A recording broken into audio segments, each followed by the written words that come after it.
안녕하십니까 여러분. 이번 시간은 챕터 3 형태론에 대해서 공부하도록 하겠습니다. 먼저 1번 형태소입니다. 형태소는 의미를 가지고 있으면서 더 이상 나눌 수 없는 말의 단위, 즉 더 이상 나눠지면 의미가 없어지는 것을 말합니다. 물론 여기서 의미는 어휘적 의미뿐만 아니라 문법적 의미를 모두 포함합니다. 예를 들어 설명하겠습니다.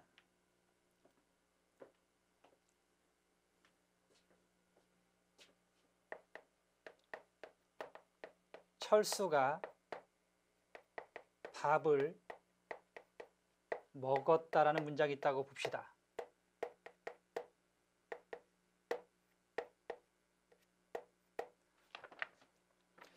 자, 형태소는 의미를 가지고 있으면서 더 이상 나눌 수 없는 것입니다. 그럼 보세요. 보세요 여러분. 철, 수, 가, 밥을 먹었다. 이렇게 나누는 것은 이제 음절이라고 합니다. 음절, 소리 덩어리. 근데 이제 이 철이라는 것은 음절은 되지만, 즉 소리는 있지만 의미는 없습니다. 그래서 형태소가 될 수 없는 것입니다. 그런데요, 이 철과 수가 합해질 경우, 이때는 음절은 두 음절이죠, 그죠? 소리가 두 개니까요. 그렇고, 자, 그 다음에 철수, 즉 사람의 이름이라는 의미, 즉 뜻이 형성됐습니다. 따라서 철수는 음절은 이음절이지만 형태소는 하나가 되는 것입니다. 그 다음 밥, 이 경우는 음절도 이음절이고 그 다음 자 의미도 있으니까 형태소가 되겠죠. 다음 이제 먹었답니다, 여러분. 이 먹었다에서 먹었다가 이제 영어로 말하면 eat인데요. 이 eat라는 뜻이 무엇 때문에 생겨났습니까, 여러분? 즉 eat라는 의미를 갖고 있는 것은 앞에 먹일까요, 어실까요, 다일까요? 그렇죠, 여러분. 앞에 먹이 eat, 즉 먹다의 뜻을 가지고 있습니다. 그래서 이렇게 이 먹다는 이제 뭐가 되는 겁니까, 여러분? 의미를 가지고 있으니까 형태소가 됩니다. 따라서 지금 철수가 밥을 먹었다 해서 실제 의미를 가지고 있는 어휘적 의미를 가지고 있어서 형태소가 되는 것들은 세 개가 되겠습니다. 철수와 밥과 먹이 되겠죠. 그 다음 이제 두 번째입니다. 이번에는요, 뒤에 있는 이 가입니다. 가. 가는 어휘적인 의미는 없습니다. 그런데 철수라는 말에 붙어서 이 철수가 뭐가 됩니까? 이 문장에서 이 가 때문에 철수가 주어가 됩니다. 따라서 가는 철수를 주어로 만들어주는 주격조사라는 문법적인 기능을 합니다. 문법적 기능을 해도 형태소가 되는 것입니다. 왜? 문법적인 의미도 포함된다고 했으니까요. 그럼 가도 형태소가 됩니다. 그 다음에 이제 밥에 붙은 을입니다.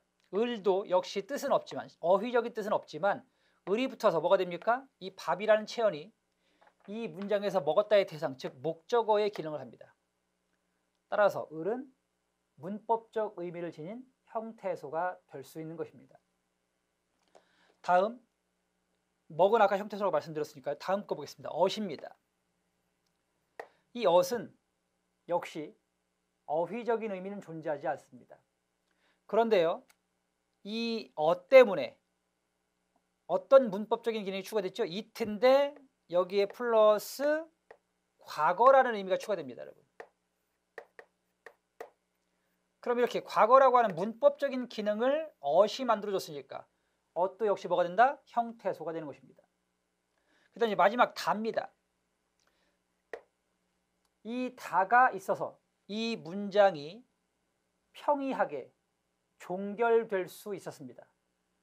이 다가 없다고 생각해 보십시오, 여러분. 문장이 끝나질 않죠. 따라서 이때 다는 문장을 종결짓는 역시 문법적인 기능이 있습니다.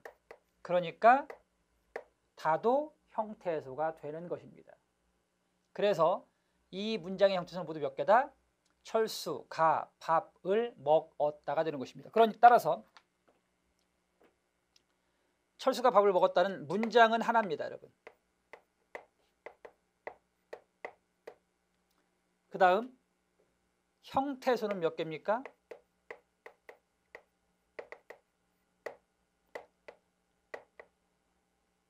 철수 하나, 가 둘, 밥 셋, 을, 먹, 을 4개, 그죠? 예, 그 다음 먹었다 합해서 3개, 총 7개가 되겠네요. 그 다음 이제 음절은 몇 개입니까? 음절은 실제 발음되는 소리의 덩어리를 말하는데 몇 덩어리입니까? 하나, 둘, 셋, 넷, 다섯, 여섯, 일곱, 여덟 음절이 되겠습니다. 이상 형태소에 대해서 말씀드렸습니다. 그 다음에 또 하나 더 설명드리겠습니다. 이때 형태소는요, 자립성의 유무에 따라서 자립 형태소와 의존 형태소로 나눌 수 있습니다. 그럼 같이 보시겠습니다. 철수라는 말은 자립할 수 있으니까 자립 형태소가 됩니다. 가는 조사입니다. 조사는 반드시 앞에 있는 체언, 철수에 붙어서만 기능할 수 있으므로 의존 형태소입니다. 밥, 자립 형태소가 되겠죠? 을, 의존 형태소입니다. 그 다음 먹었다의 먹입니다. 먹었다의 먹은 먹만으로는 자립할 수 없죠. 이런 걸 이제 어간이라고 하는데요, 여러분. 먹다처럼 이렇게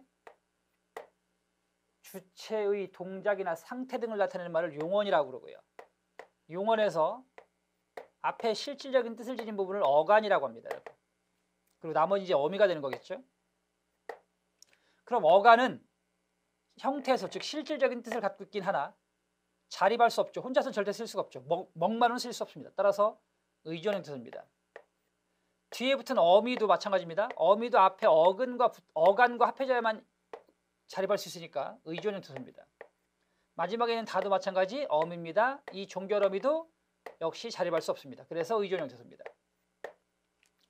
이상 우리는 자립성의 유무에 따른 형태소의 분류에 대해서 살펴봤습니다. 이번에는 의미의 성격, 즉 의미가 실질적인 의미를 가지면 실질 형태소, 문법적인 기능만 하면 형식 형태소가 되는 건데요. 철수는 실질적인 의미를 가지고 있으니까 실질 형태소가 됩니다. 그 다음 가는 문법적인 기능만 하니까 형식 형태소가 되는 거겠죠. 밥도 실질 형태소, 을은 형식 형태소가 됩니다. 그 다음 여기서 중요합니다. 용언 어간입니다. 용언 어간은 자립할 수 없어서 의존 형태소로 분류했지만 먹다의 경우 이트라고 하는 실질적인 뜻이 있으니까 뭐가 된다? 실질 형태소가 됩니다. 그 다음에 어미는 문법적인 기능만 하니까 모두 형식 형태소가 되겠죠. 그래서 여기서 중요한 게 뭐냐면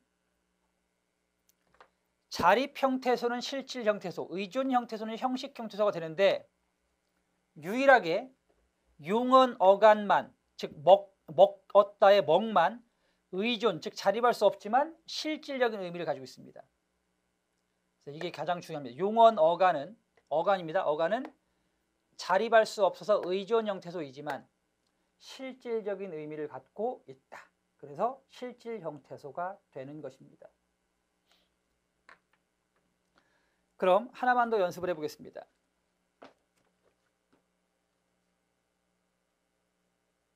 나는 오늘 영희에게 내 생각을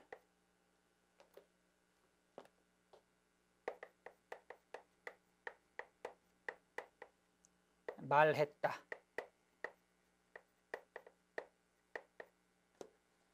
이 문장을 가지고 마지막으로 형태소 분석을 한번 해보겠습니다, 여러분.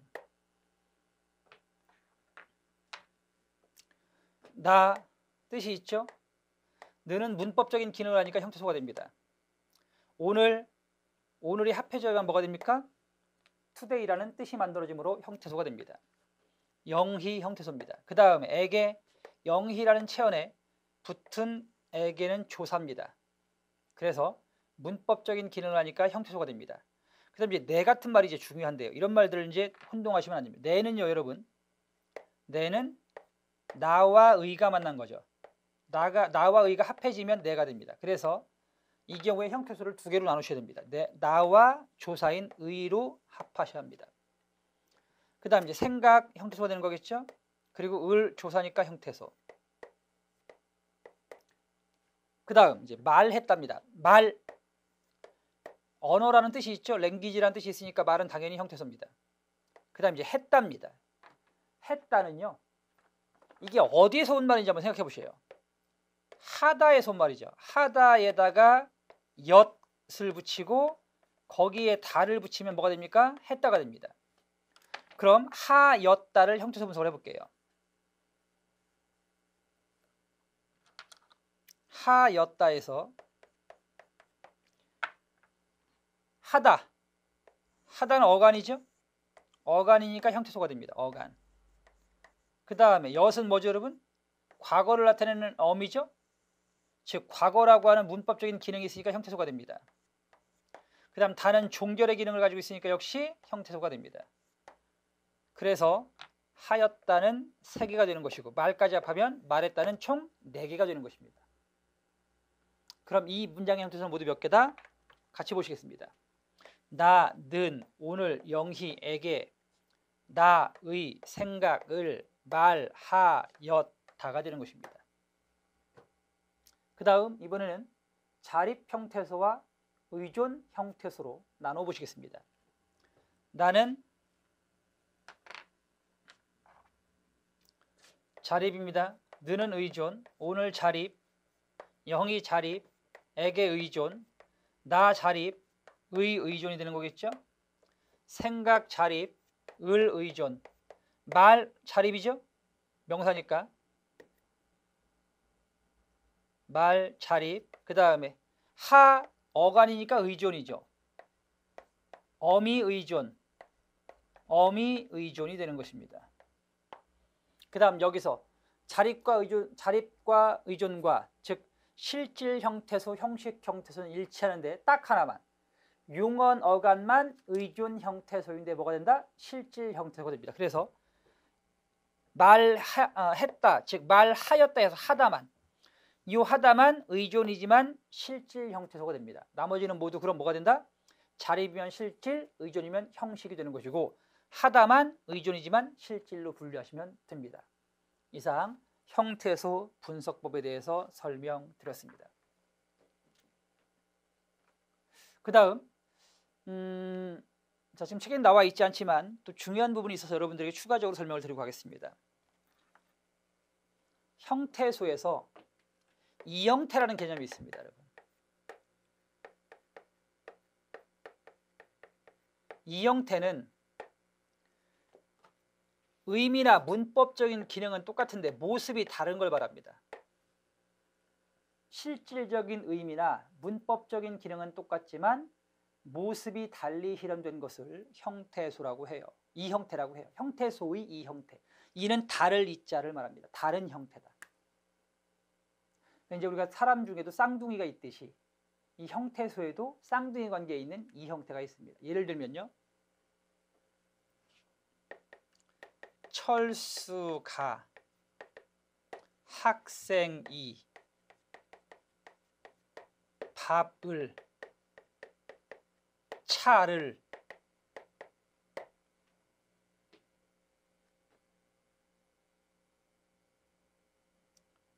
밥을 먹었다, 차를 잡았다 라고 합시다, 여러분. 그럼 보세요. 철수에 붙은 가, 이거는 앞에 철수를 주어로 만들어주는 형태소입니다. 학생에 붙은 이도 마찬가지죠. 학생을 주어로 만들어주는 형태소. 그럼 가와 이는 문법적인 기능이 똑같아요. 그렇지만 모습이 다르죠. 즉 앞에 말이 받침이 없으면 가, 앞에 말이 받침이 있으면 이가 되는 것입니다. 그럼 둘은 무슨 관계다? 이 형태 관계가 되는 것입니다. 밥에 붙은 을, 차에 붙은 를 모두 체언을 목적으로 만들어주는 형태소입니다. 문법적 기능이 똑같죠. 그렇지만 모습은 다릅니다. 그래서 을과 를 이 형태라고 합니다. 그 다음 먹에 붙은 옷, 잡에 붙은 앗 모두 행동의 과거를 나타내는 문법적 기능은 똑같습니다. 그렇지만 모습이 달라졌죠. 엇과 앗. 그럼 둘은 무슨 관계다? 이형태 관계가 되는 것입니다. 이상 형태소에 관한 설명이었습니다. 그 다음 두 번째 품사입니다. 품사는 단어를 형태적, 기능적, 의미적 성질의 공통성에 따라 묶어놓은 것입니다. 국어는 총 9개의 품사가 있습니다.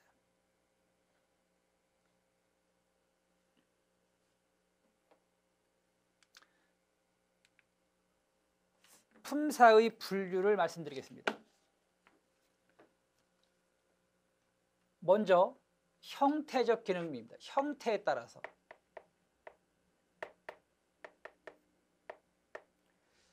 단어 중에는 형태에 따라서 불변어, 변하지 않는 단어가 있고요. 두 번째, 변하는 가변어도 있습니다.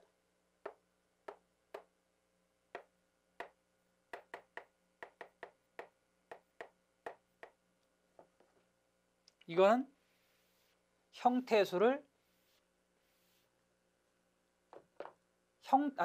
단어, 즉 단어를 형태에 따라 구별한 겁니다. 불변어와 가변어.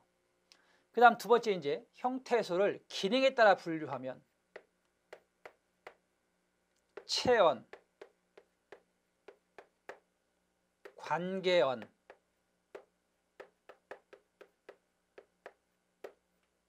수식언, 독립언, 그리고 마지막으로 용언이 있습니다. 그래서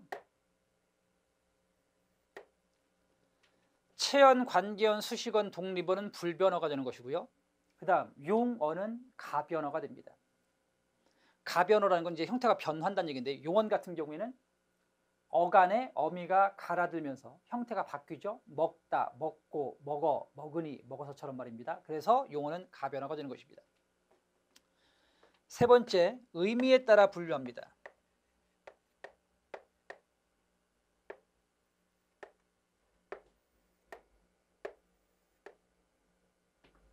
의미에 따라 분류하면 명사, 대명사, 수사는 체언, 관형사, 부사는 수식언. 참, 수식언이니까 바뀌었네요. 조사는 관계언입니다. 문법적 관계를 나타내주는 데서 관계언이라고 해요. 그 다음 관형사, 부사는 수식언이 됩니다. 그리고 감탄사가 독립언이 되겠고요. 마지막 동작을 나타내면 동사, 성질 또는 상태를 나타내면 형용사가 되겠죠. 예, 그래서 국어의 품사를, 단어의 품사를 의미에 따라 분류하면 모두 9개가 되는 것입니다. 그럼 여러분, 품사 분류 기준은 3가지가 되는 걸 아시겠죠? 그죠? 첫 번째, 형태 기준. 두 번째, 기능 기준. 세 번째, 의미 기준법이 되겠습니다. 형태 기준법에 따라 형태소를 분류하면 2개. 기능 기준법에 따라 형태소를 분류하면 5개. 그 다음 의미 기준법에 따라 형태소를 분류하면 총 9개가 되는 것입니다. 이상 품사 분류였습니다. 다음입니다. 이번에는 품사별 특성입니다.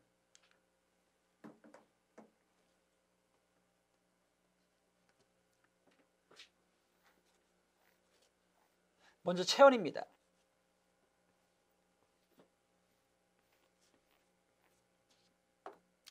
체언은 문장에서 가장 중요한 몸체의 기능을 한다고 해서 체언이라고 합니다. 이 체언에는 명사, 대명사, 수사가 있습니다. 먼저 명사 같이 보시겠습니다. 명사는 사람이나 사물의 이름을 나타내는 말입니다. 명사의 유형입니다. 첫 번째, 특정한 대상이냐 아니면 일반적인 대상이냐에 따라서 특정한 대상을 고유명사, 일반적인 대상을 보통명사라고 합니다. 낱낱이 특정한 사물이나 사람을 다른 것과 구별하여 부르기 위해 고유한 기호를 붙인 것을 말합니다. 이순신, 홍길동, 남대문, 영희 등이 고유명사가 되는 것입니다. 즉 오직 하나밖에 없는 것들이죠. 이런 고유명사 구별법은요 쉽습니다. 해당되는 번역어, 즉 영어 표현이 있는지 없는지를 따져보시면 됩니다. 해당되는 영어 표현이 있으면 그건 일반 명사, 즉 보통 명사가 되는 것이고요. 해당되는 영어 표현이 존재하지 않으면 고유 명사라고 합니다. 그 다음 보통 명사입니다. 같은 종류의 모든 사물에 두루 쓰이는 명사를 말합니다. 사람, 나라, 도시, 강 등은 보통 명사가 되고 있습니다. 사람은 뭐 해당되는 영어 표현이 있죠. person, 예. 나라는 뭐 national, 예. 그다음에 도시는 city, 강은 river가 되는 것입니다. 그래서 이런 것들처럼 이렇게 해당되는 영어 표현, 즉 번역어가 있으니까 일반 명사가 되는 것이고, 이순신, 홍길동 등은 고유 명사라고 취급합니다. 이번에는 자립성의 유무에 따라 나눌 수 있습니다. 즉 다른 말의 도움을 받지 아니하고 단독으로 쓸 수 있는 명사를 자립명사라고 합니다. 실제 대개의 명사는 모두 자립명사라고 불립니다. 형식, 불굴, 별, 바다, 하늘 등이 여기에 해당됩니다. 그 다음 이제 의존명사입니다. 자립성이 없어서 관형어의 꾸밈을 받아야만 쓰일 수 있는 명사를 말합니다. 이 의존명사에 대해서 조금 더 설명이 필요해서 부연하자면 잘 보세요. 올 것이 왔다.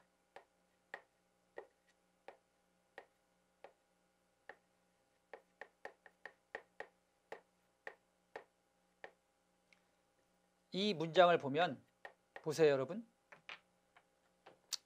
앞으로 이제 가장 이제 우리가 많이 사용할 수 있는 이게 이제 그 법칙, 일종의 이제 국어 문장 배열의 법칙인데요. 조금 설명을 드릴게요, 여러분. 관체조 부용 법칙이라고 있어요. 이걸 이제 앞으로 외워두시면 상당히 용이합니다. 국어의 정상적인 단어 또는 정상적인 문장 그 배열법을 말하는데요. 관형어 뒤에는 반드시 체언이 옵니다. 그리고 체언 뒤에는 반드시 조사가 붙고요. 그리고 부사 뒤에는 반드시 용언이 옵니다. 그럼 보세요. 올 것이 왔다. 것에 붙은 이는 조사입니다. 조사는 어디에 붙죠, 여러분? 체언 뒤에 붙습니다. 그럼 것은 뭐가 된다? 체언이 됩니다. 왜? 조사 앞에 왔으니까요. 그런데 여러분 체언 중에는 뭐가 있죠? 대명사도 있습니다만 것은 대명사는 아닙니다. 수사도 있습니다만 것은 수사라고 볼 수 없습니다. 그럼 이제 것이 가능한 건 이제 명사밖에 안 되겠죠. 것은 명사입니다. 명사인데 이 것이라는 말은 앞에 올이란 말이 없으면 도저히 혼자서는 기능할 수 없습니다. 그죠? 올이란 말이 없으면 쓸 수 없죠. 따라서 앞에 올과 같은 말이 와야만 기능하는 명사를 의존 명사라고 합니다. 그 다음에 이 올이 뭐냐? 올은 어디에서 온 말이죠, 여러분? 형태소문석을 해볼게요. 오다에서 온 말이죠. 오다라는 부분에 리을이 붙었습니다, 여러분. 그럼 오다가 뭐가 되는 거죠? 오다의 오는 어간입니다. 용언 어간이 되겠죠? 그 다음 어간 뒤에 붙는 건 뭐죠, 여러분? 어미죠. 그럼 리을은 어미입니다. 그래서 이 올이란 말은 앞서 배운 형태소에 따르면 형태소가 두 개가 되는 것입니다. 그리고 이 어간에 붙은 이 리을이 관형사형 어입니다. 즉 어간에 붙어서 그 어간을 관형어로 만들어주는 어미라는 뜻이죠.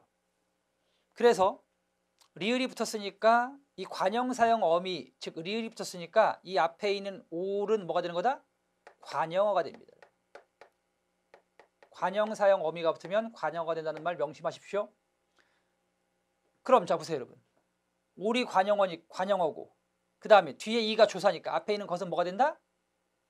체언, 즉 의존 명사가 되는 것입니다.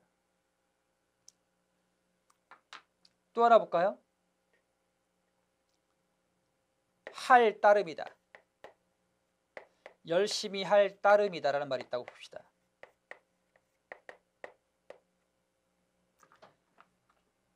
이 이다라는 말은 조사입니다. 서술격 조사라고 합니다. 조사 시간에 다시 설명할 겁니다. 조사. 그럼 따름은 뭐가 되겠습니까? 체언이겠죠. 그리고 할 보세요. 할은 분석해 보세요. 어디의 손발입니까? 하다의 손발이죠. 거기에 뭐가 붙었습니까? 리을이 붙었습니다. 리을은 무슨 어미? 관형사형 어미입니다. 그럼 할은 관형어가 됩니다.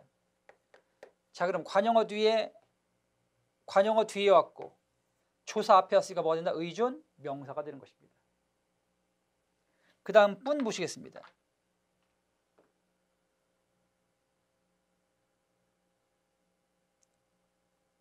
갈 뿐이다.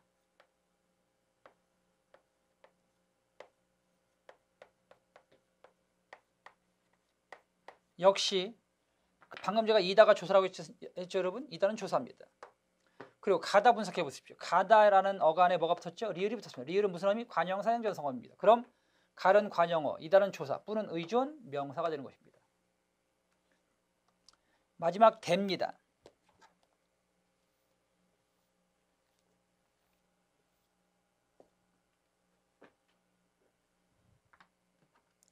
비가 오는 데가 어디니? 비가 오는 데가 어디니?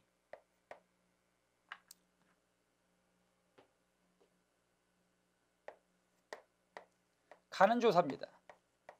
그렇죠? 그럼 데는 체언입니다. 그 다음에 이제 오는이 뭘까요, 여러분? 오는 분석해 볼게요. 오는 오다에 뭐가 붙었죠? 는이 붙었습니다. 오다는 어간, 는은 어미입니다. 그런데요, 이 는은 관형사형 어미입니다. 그래서 오는은 뭐가 된다? 관형어가 되는 것입니다.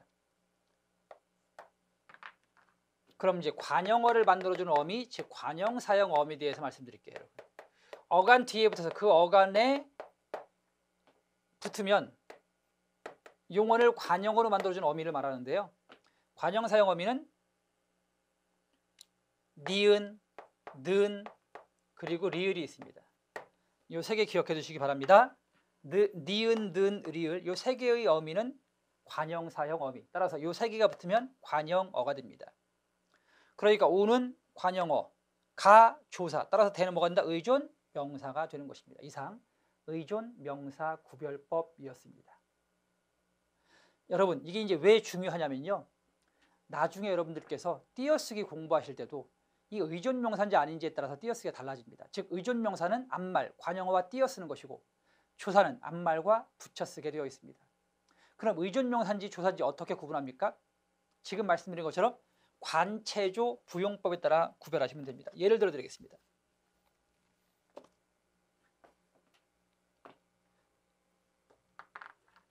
먹을 만큼 먹었다.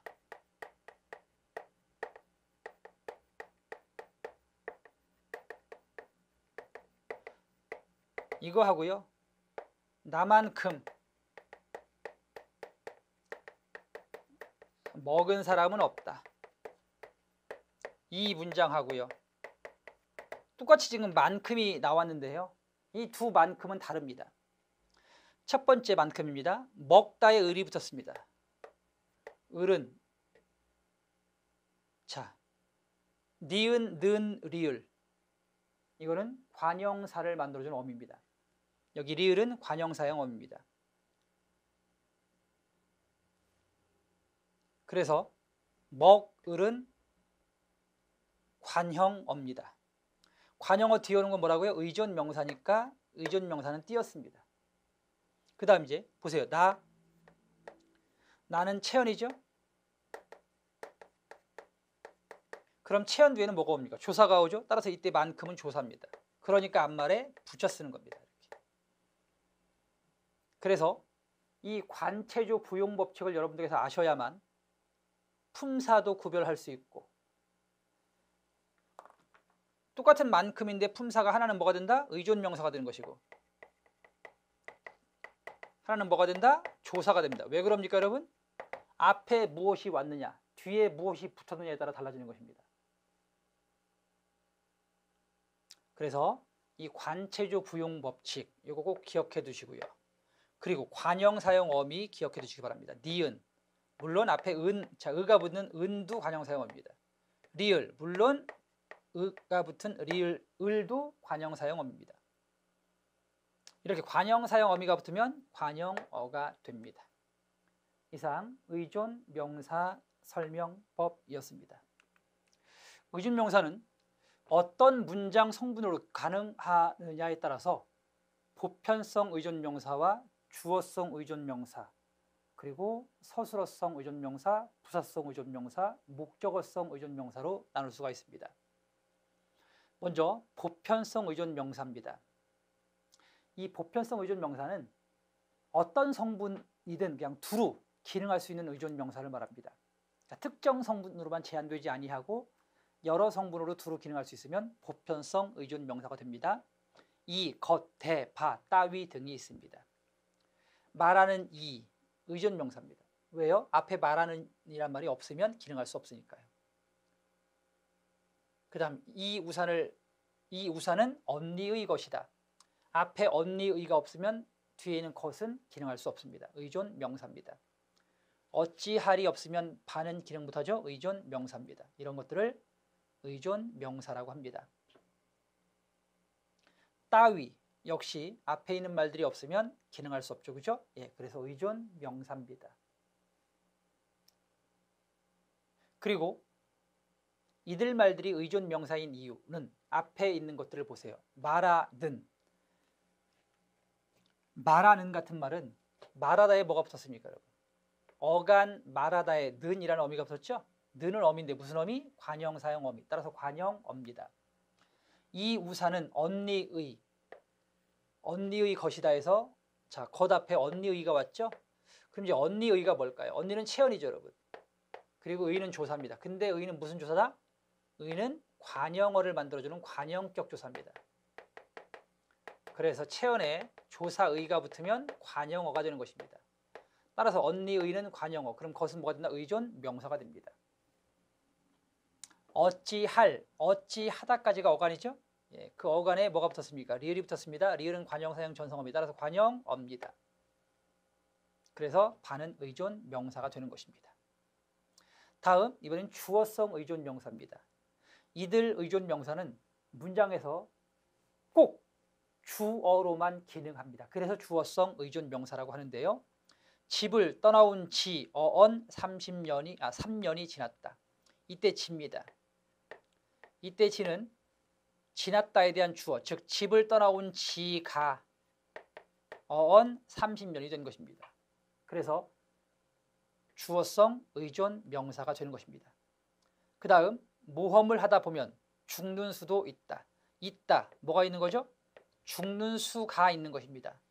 이때 수도 의존 명사인데요. 어떤 의존 명사? 있다에 대한 주어에 기능하니까 주어성 의존 명사가 됩니다. 없다, 뭐가 없다? 그럴 리가 없다. 그럴 리가가 없다에 대한 주어니까 이때리는 주어성 의존 명사가 됩니다. 지, 수, 리 등은 이렇게 주어로만 기능합니다. 그 다음 이번에는 서술성 의존 명사입니다. 서술어로만 기능하는 명사를 말합니다. 따름, 뿐, 터, 때문 등이 있습니다. 당신을 만나러 왔을 따름입니다.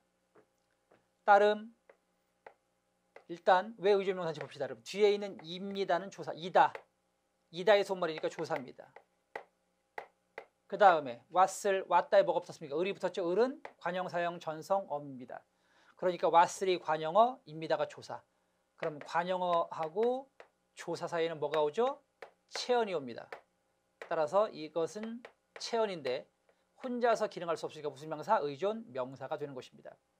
소문으로만 들었을 뿐이네. 뿐, 이네, 뿐에 붙은 이네 조사죠.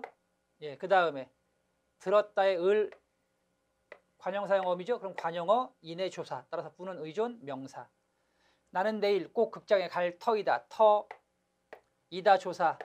가다에 리을 붙었으니까 관용어. 따라서 관용어 의존명사. 자, 관용어 의존명사 조사 구조가 되는 것입니다.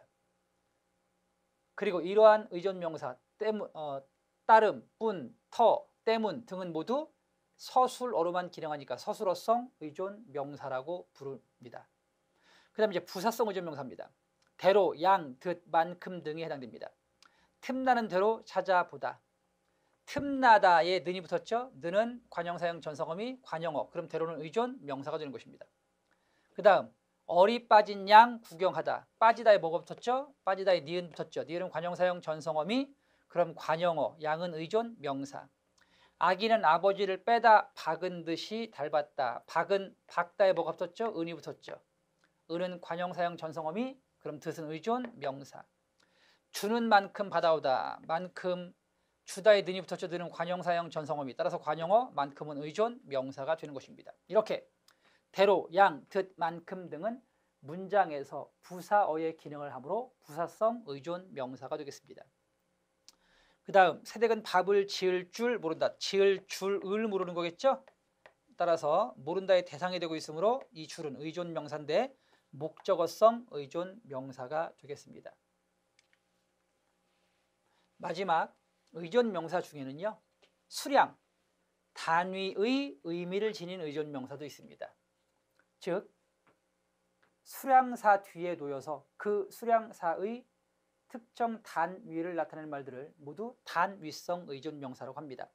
권, 책을 세는 단위성 의존명사입니다. 말이, 동물을 세는 단위성 의존명사. 섬, 쌀의 양을 세는 단위성 의존명사. 그루, 나무를 세는 단위성 의존명사가 되겠습니다. 켤레는 신발, 벌은 옷 따위가 되겠습니다. 모두 수량사 뒤에 놓여서 그 수량사의 단위를 나타내는 말들입니다. 이런 것도 의존명사가 되겠습니다. 그러니까 이러한 의존명사도 있음을 꼭 명심하셔야 됩니다. 알겠습니까? 보편성 의존명사, 두루 쓰이는 의존명사를 말하고요. 그 다음 주어성, 목적어성, 서술어성 등 특정 성분으로만 기능하는 의존명사가 있고, 마지막 수량 단위를 나타내는 단위성 의존명사가 있습니다. 이번에는 대명사입니다. 사람 또는 사물을 대신 가리키는 말을 대명사라고 합니다.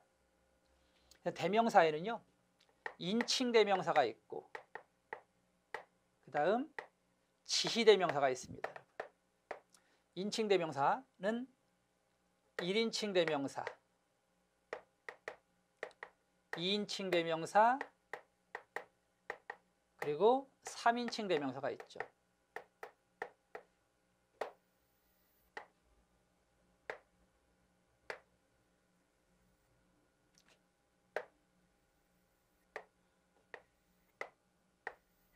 (1인칭) 대명사는 저, 자기를 가리키는 저. 그 다음에 2인칭 대명사는 상대방을 가리키는 너. 그 다음 나와 너를 제외한 나머지 모두 3인칭 대명사가 되는 거죠. 그죠? 예, 그래서 그, 이, 그, 저 이런 것들을 3인칭 대명사라고 합니다. 그 다음에 우리, 나를 말하는 거죠. 우리. 그 다음 저희, 이런 것들은 2인칭 대명사가 됩니다. 그 다음에 누구, 나와 너를 제외한 나머지 다른 사람을 가리키니까 3인칭 대명사가 되겠습니다. 그 다음 사물 지시 대명사입니다. 그래서 지시 대명사는 사물 지시 대명사가 있습니다. 무엇, 또 이것, 이렇게 이런 것들은 사물을 가리키죠. 그 다음에 처소, 즉 장소를 가리키는 지시 대명사도 있습니다. 거기 이상 대명사였습니다. 그 다음 다시 인칭을요, 이것도 책이 없으니까 여러분 써두시기 바랍니다. 인칭을 첫 번째 미지칭 대명사, 두 번째 부정칭 대명사. 세 번째 재귀칭 대명사까지 있습니다.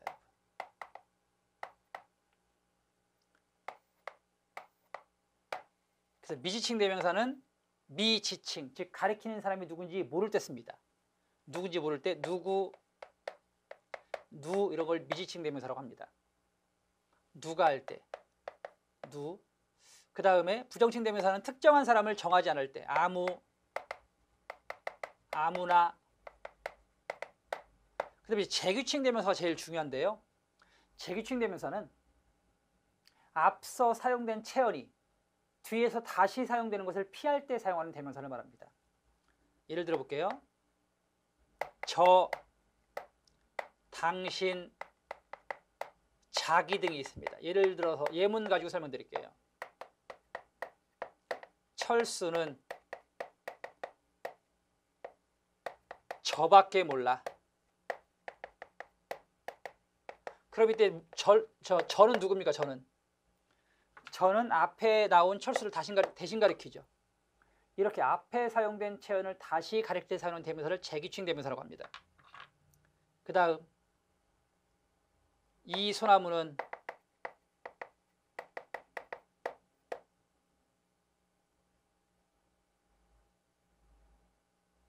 아버지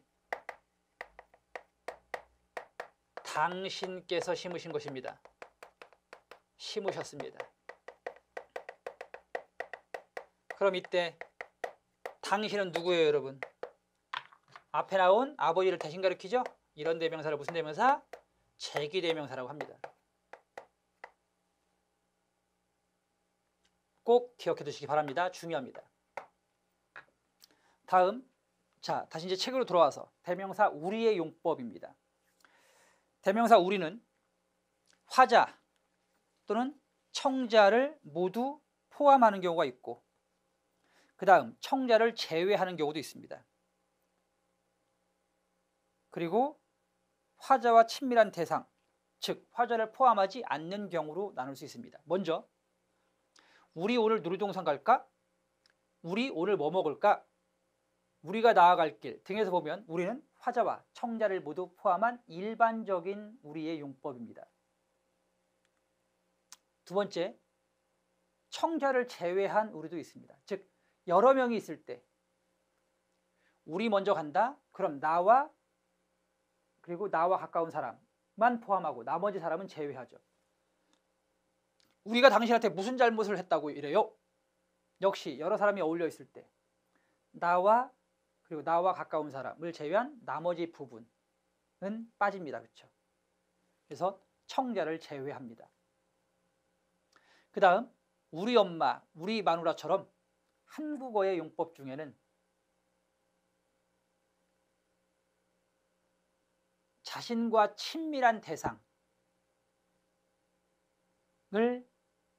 보통 우리는 우리를 써서 표현합니다. 그러니까 이때 우리 엄마는 결국 이제 나의 엄마를 말하는 것이겠죠. 그죠? 예. 이상 우리의 용법이었습니다. 그 다음 또 참고로 하나 알려드리고 하겠습니다. 여러분. 우리의 낮춘말은 저희입니다. 우리와 저희를 구별해 쓰셔야 되는데요.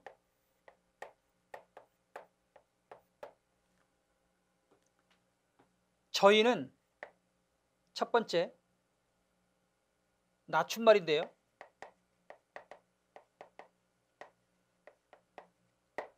단 청자를 포함할 때는 쓸 수 없습니다.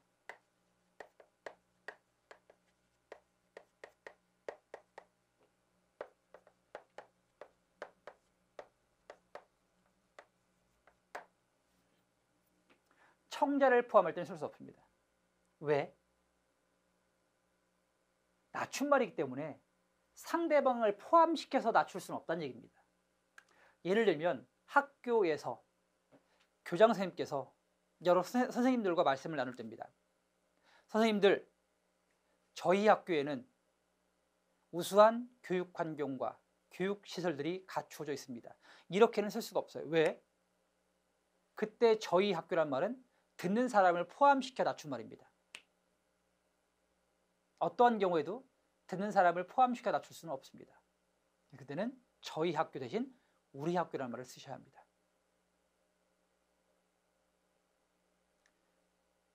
다만 이런 경우는 이제 쓸 수 있습니다. 자, 예를 들어 말씀드리겠습니다. 학교 입학식입니다. 교장 선생님께서 학부모님들 앞에서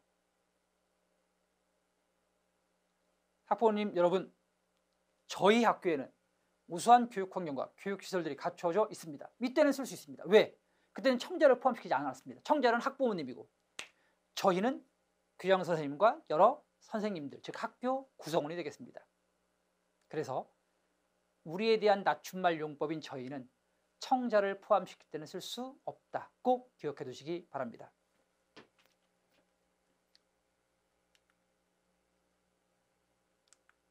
다음 수사입니다. 수량이나 순서를 나타내는 말을 수사라고 합니다.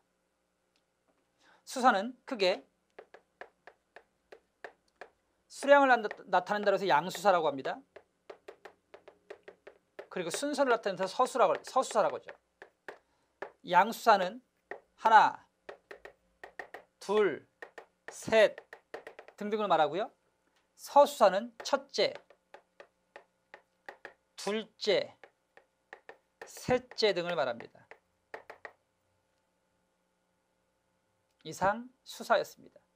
그 다음에요. 참고로 알아두시기 바랍니다. 수사와 관형 사이의 구별입니다.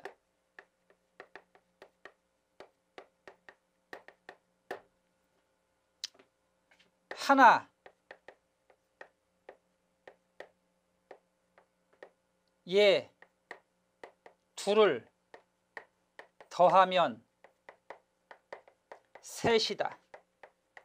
이런 문장이 있다고 합시다. 하나, 둘, 셋은 수량입니다. 그 다음 이제 한 개에 두 개를 더하면 세 개다. 한 개에 두 개를 더하면 세 개다. 이 경우 보세요. 역시 한, 두, 세가 모두 수량을 나타냅니다. 그런데요. 첫 번째 이걸 기억이라고 합시다. 여러분. 기억에 나와 있는 하나, 둘, 셋은 수사가 맞습니다. 하지만 니은에 나와 있는 한, 두, 세는 수사가 아닙니다. 여러분 수사는요. 잘 보세요. 대명사 그리고 명사와 함께 체언이 됩니다. 그렇죠 여러분? 그리고 체언 뒤에는 뭐가 붙죠? 조사가 붙습니다. 그리고 체언 앞에는 뭐가 오죠? 예, 관형어가 옵니다. 그럼 여기 보세요. 하나에 둘을 더하면 셋이다. 하나라는 말에 뭐가 붙었죠? 에라고 하는 조사가 붙었습니다. 둘에 을이라는 조사가 붙었죠. 셋에 이다라고 하는 서술격 조사가 붙었습니다. 그래서 하나, 둘, 셋은 모두 조사가 붙었으므로 수사가 됩니다. 하지만 한 개에 두 개를 더하면 세 개다. 이때는 한 뒤에 조사가 붙지 않았죠? 두 뒤에 조사가 붙지 않았습니다. 세 뒤에 조사가 붙지 않았습니다. 그리고 오히려 뒤에 뭐가 왔습니까? 개라고 하는 단위를 나타내는 의존명사가 왔습니다. 단위 의존명사. 개, 단위 의존명사. 개, 단위 의존명사입니다. 여러분, 단위 의존명사도 의존명사고 의존명사 앞에는 뭐가 옵니까? 관형어가 옵니다. 이 한, 두, 세는 수관형사입니다. 관형사. 관형사고 관형사는 모두 관형어가 됩니다. 한두 세는 수관형사고 관형사는 모두 관형어입니다. 관형사가 있고 관형어가 있는데요. 관형사와 관형어의 관계는 관형어가 관형사보다 형이라고 보시면 됩니다. 모든 관형사는 다 관형어가 됩니다. 그래서 한두 세는 관형사 입으로 관형어가 되는 것이고 그래서 뒤에 있는 개는 의존 명사가 되는 것입니다. 똑같은 수량을 나타내지만 조사가 붙으면 뭐가 된다? 수사가 되는 것이고 조사가 붙지 않으면 수관형사가 되는 것입니다. 즉 관형어가 됩니다. 이상 여러분에게 체언, 명사, 대명사, 수사까지 설명드렸습니다. 이렇게 해서 이번 시간은 형태소와 품사의 분류 그리고 체언까지 함께 살펴봤는데요. 다음 시간에는 품사 중에서 가장 중요한 품사라고 할 수 있는 용언 그리고 동사, 형용사 구별법에 대해서 살펴보겠습니다. 여러분 수고하셨습니다.